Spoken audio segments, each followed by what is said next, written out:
Welcome back. We continue our breaking news coverage on the war in Ukraine. This is new video tonight showing explosions near the capital city of Kyiv. The Russian military is now on the outskirts of the capital, and you can see it's lighting up the overnight sky.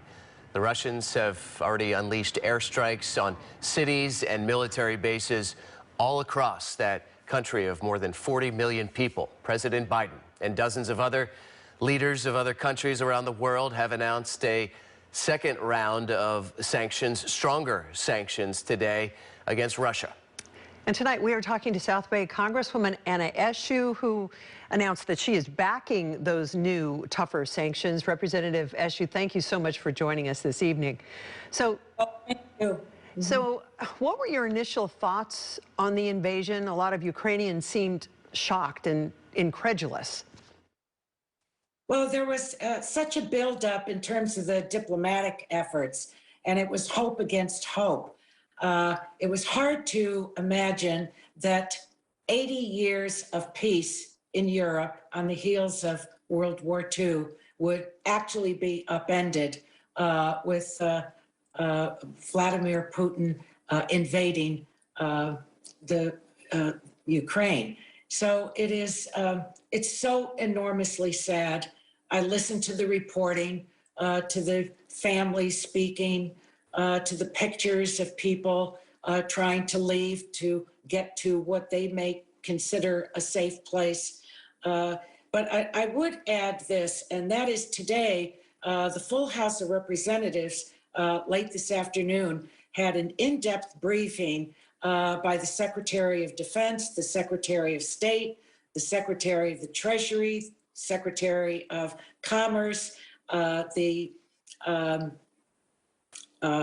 Chairman of the Joint Chiefs of Staff, General Milley, and they went into a very deep and broad presentation on the sanctions, what they actually are, and how far-reaching they are, to really make the Russian economy extraordinarily brittle. So I learned a lot in that a little over an hour of briefing by the top people in our government. And so these sanctions will, they are going to have, I believe, a severe impact. What I worry about is that the invasion is on one track of time. Of course, these sanctions will tighten their noose as time goes by.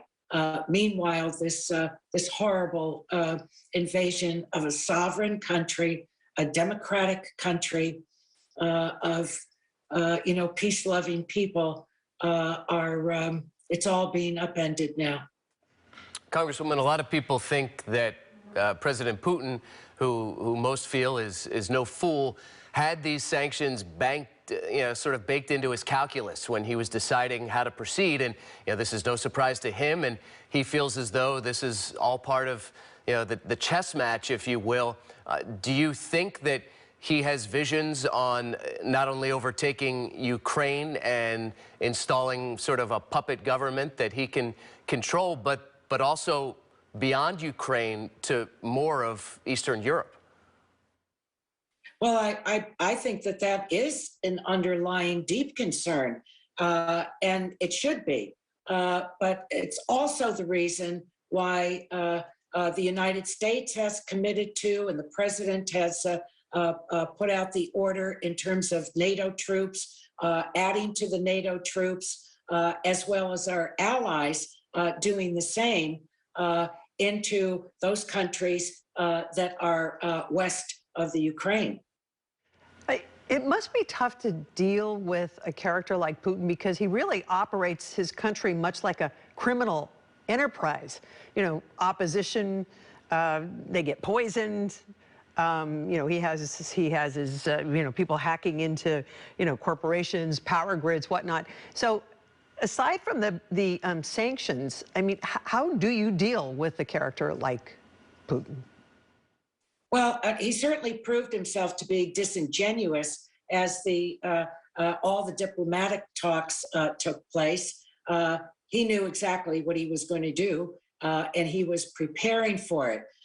One of the issues that was brought up in the briefing today was not only assets being frozen, so many instruments, sanctions in terms of their banking system, but also freezing the assets of the elites and their families in Russia. We know that Vladimir Putin is, it's been said that he is singularly the wealthiest man in the world. He doesn't hold those assets in his savings account with his name and number on it. It's the oligarchs that cover those assets. So I was very pleased to hear the description of that part of the sanctions relative to elites and their families.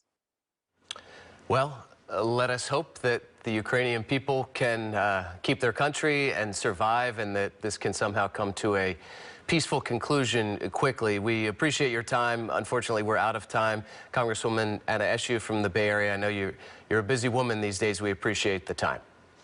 Thank you. We're all praying for the Ukrainian people. Indeed. Thank you so much for joining us, and have a good evening, Congresswoman.